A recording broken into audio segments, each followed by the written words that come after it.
I set out to make a video about Darkest Dungeon 1, so that I could save my money and wait for a few patches on Darkest Dungeon 2. You see, I'm in a tight financial spot because I wrote a few Russian oil options to an unnamed Twitch streamer, hoping to profit from the glorious victory of Vladimir Diamond Penis Putin. Unfortunately, the resurgence of the Soviet Union has been delayed.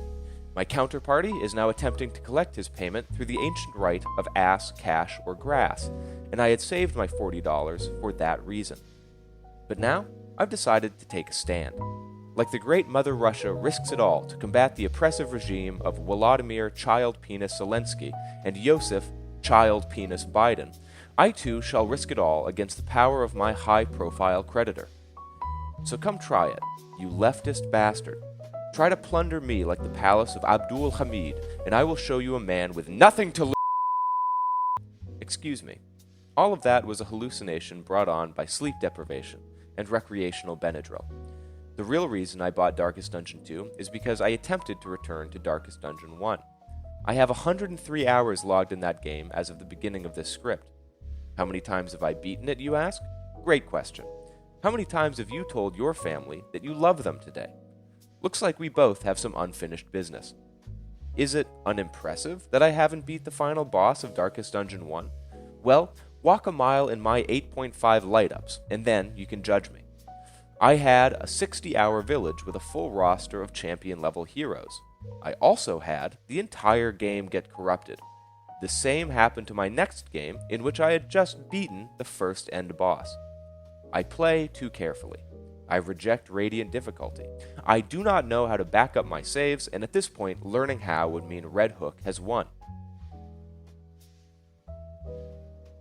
On a personal note, I also purchased a brand new gaming laptop 2 months ago. It runs Darktide at a crisp 30 frames and a sensual 90 degrees Celsius. When I booted up Darkest Dungeon, it went directly to 15 frames per second and refused to budge from there. I tried reinstalling it, and it failed 4 times. I then downloaded the newest Microsoft update, and it worked perfectly.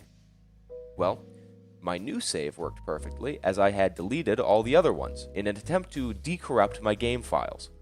Also, midway through the making of this video, the same issue came up again. Let's just say that the GOG troubleshooting process makes me wish my name was Trouble. And the fact that it seems the only way to help it is to roll back the drivers makes me wish that I could roll back my life and choke on my umbilical cord. You might assume from this that I think the game is broken or poorly made. Quite the contrary. I believe that Red Hook is so visionary that their game's very files are dedicated to the same philosophy of futility that the game itself imparts. If the constant return to the pain of defeat rings Sisyphean to you, well, my friend and viewer, consider me sissified. I ask you, dear viewer, is a task which both takes your freedom and is that which grants it, in which the fruits of your labor are recycled into the labor itself, stretching further the horizon that you strive toward, is this task not worth doing? A follow-up question. Going to work tomorrow?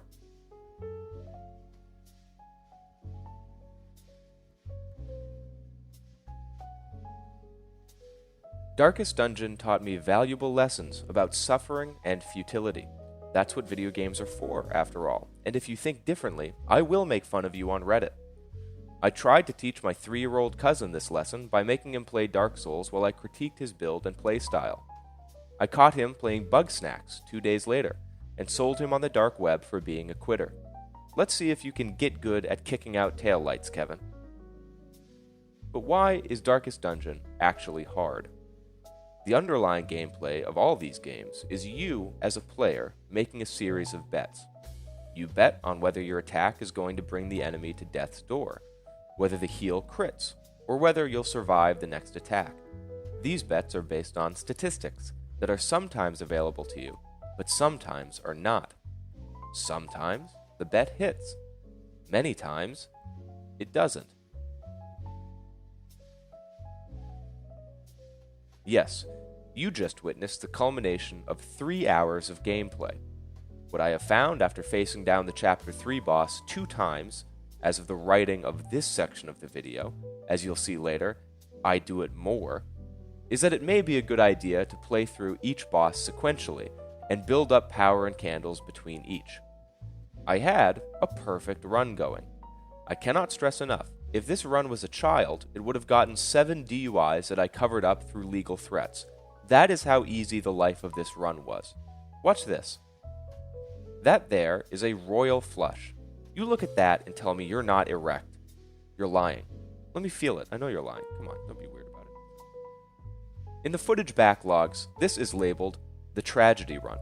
And the worst part? It happened again during the making of this video. And still, I will be back. This will happen again, but it won't be on Chapter 2 or on Chapter 3. It will be on Chapter 6, after I've been through all the last 5 chapters with runs just as good as this. I will sigh, sit back in my chair, and try and tell myself that this should not prompt me to relapse on Benadryl. But I will.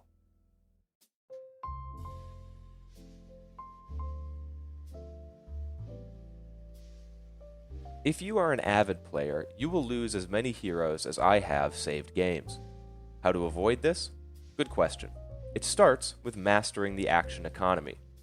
Healing is a reactive, submissive playstyle. Keep a healing skill on hand, sure, but delivering a stun, setting a combo, or moving the foe within reach of the leper's masculine swing will serve you better in the long run. The developers evidently realized that they had taught their players in Darkest Dungeon 1 to come up against a high DPS enemy and rather than handicap it, bend over and desperately try to re-stitch their gaping hole. In Darkest Dungeon 2, you generally need to already be low health before the game even lets you think of mending the damage. I myself find the best healing skills to be the unique dual-purpose self-heals that some classes get. For example, the leper says a short prayer to Allah, which both removes stress and, inshallah, returns him to almost full health. The flagellant has many self-heals, one of which, fulfilling his role as zombie gimp, calls upon him the brunt of the enemy's attacks. For each hit he takes, Master allows him a 10 or 15% heal, which stacks. A healing skill that serves a dual purpose means that another hero doesn't need to fill the same role. The same is true for any skill that does not deal direct damage. Damage skills serve their own purpose in the action economy, namely, stopping the enemy from taking an action due to premature death. There are much fewer stun skills in Darkest Dungeon 2 than in 1, meaning that death is the most reliable way to remove an enemy from the round. The strategy of dealing death more efficiently is what will guide your party's buff skills, debuff skills, and overall skill synergies. Now that you see these aspects of strategy, you can create a team that covers the necessary bases.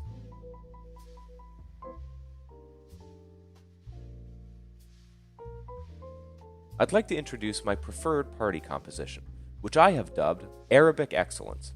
You see, it is frontlined by the treacherous Yakubian criminal, who uses the first round to weaken the enemy's front line, as the regal leper steps forward to mog his foes.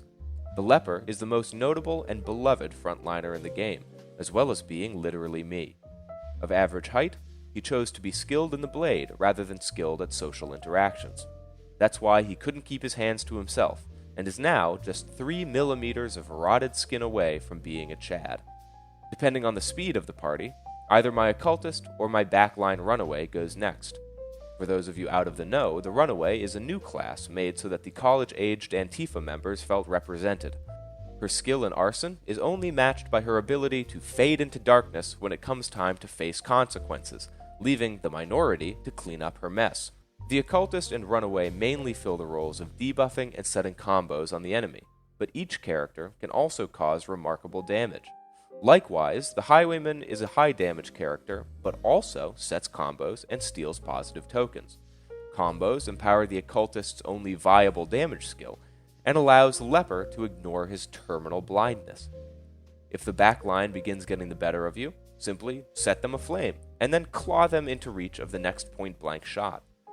I am generally able to clear most road battles without losing a single point of health, simply because the enemies die before they have a chance to take their turn.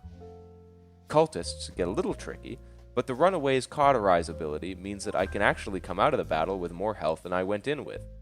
This game is about action economy, and this party makeup is the Saudi oil money of that economy.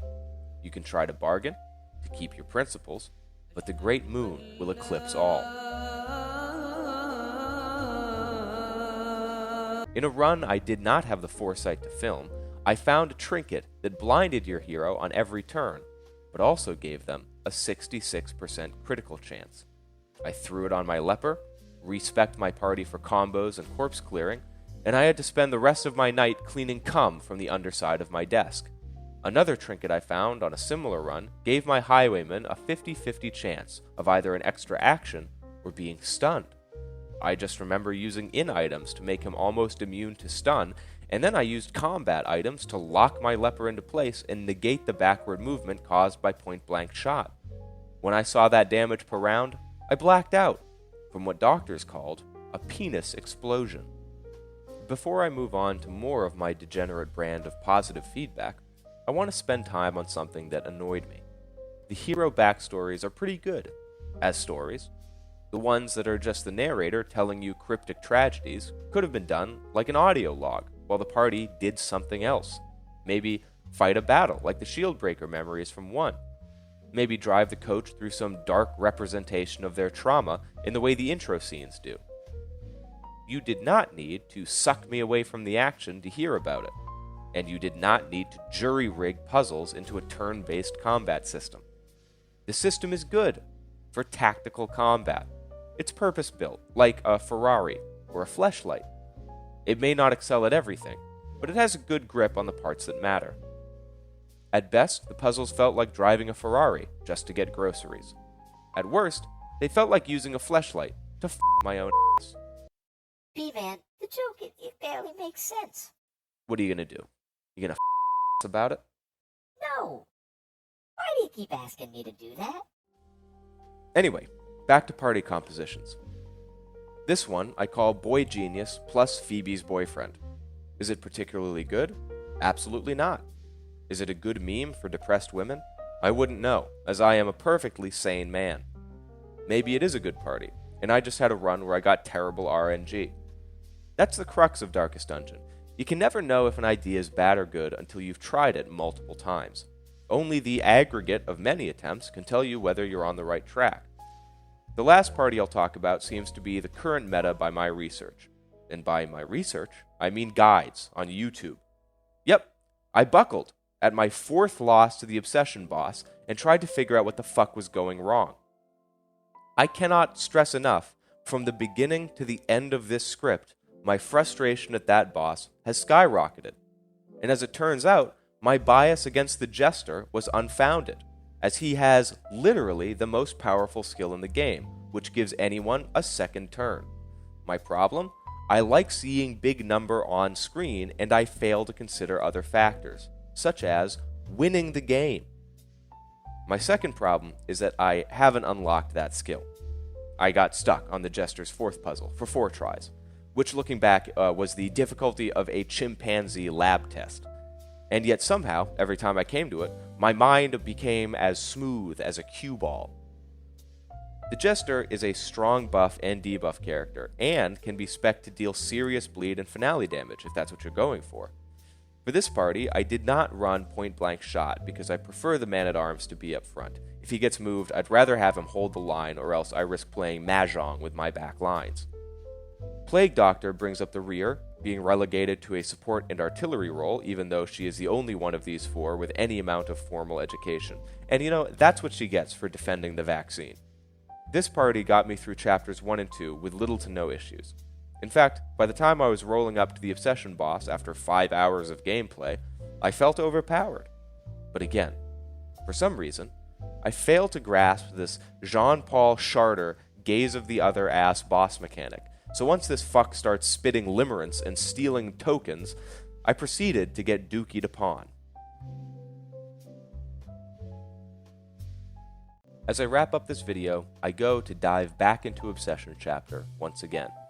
This time, I am armed with knowledge and experience, the 2 things other than candles that every run of Darkest Dungeon 2 rewards you with. Will I once again push my boulder to the very top of the hill just to watch it roll down again? Surely so. But, as Albert Camus said, you must imagine me happy. I am not, but you should imagine it like that. And then you should buy this game. This has been the B-Dog, not asking you for a like and subscribe, but instead asking that you treat my channel the way that you would like to be treated. Like and subscribe, you dick-nosed piece of white trash, you Yakubian mistake, you fucking blight, you Caucasian blight on society, cracker-ass cousin.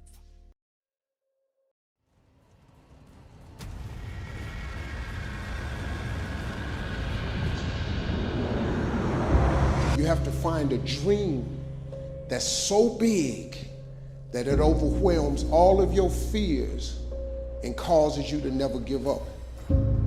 Everybody on the way to where you're trying to get to, you have a decision that one day you can go forward or you turn back. The problem is the average person turns back from their dream. You have the vision. You believe in the vision. You are sure, positive, that if other people could see your vision, they would be amazed.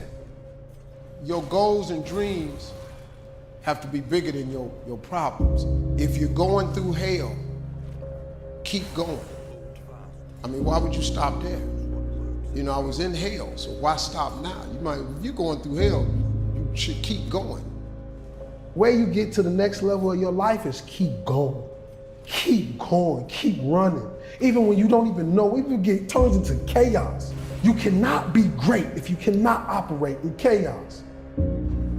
You have to want something so big that it wakes you up in the middle of the night. You have to want something so big that you think about it all the time. That it drives you to wake up when you don't want to. It keeps you up at night when you long been sleepy. It makes you show up, do things you wouldn't normally do. It requires extra. How many times in your life have you gone through something you thought you wasn't gonna make it? What you have to do is to be steady in the storm. If you're steady, you're gonna outlast it. If you're steady, you're gonna outlive it. If you're not steady, it's only because you don't have the faith to believe that there's something on the other side of it.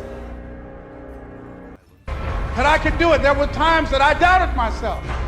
There are many people who have the limitations in their minds, who have lost that fire in their eyes, who because of the experiences of life have said, no, I can't do that.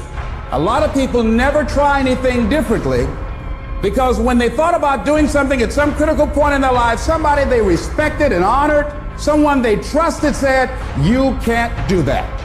And they accepted that. You have to start living your life in expectation. You have got to start expecting great things to happen for you in order for it to happen.